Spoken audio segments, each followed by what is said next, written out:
Good day everyone, I am Justin Cruz and today I will present my forensic analysis of a question signature found on an official memorandum.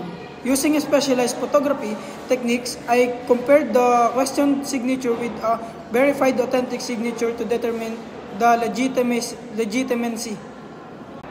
The first stage of this analysis involved capturing image of both genuine and question signatures under normal lighting. This provided a clear view of stroke patterns, letter formation, and ink distribution, while the two signatures may initially appear similar. A closer inspection is required to assess their authenticity. To gain further insight, I examined the signature under oblique lighting, which enhances the visibility of pen pressure and the indentation.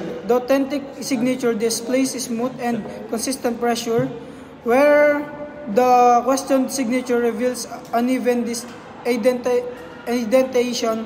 These consistencies may indicate tracing or an unnatural writing process, raising concerns about this authenticity. My analysis identified several potential indicators of forgery, include consistent pen pressure, hesitation marks, and irregular indentation. This highlights the critical role of forensic photography in question document examination, as it helps uncover subtle details that may not be noticeable under standard lighting. Thank you.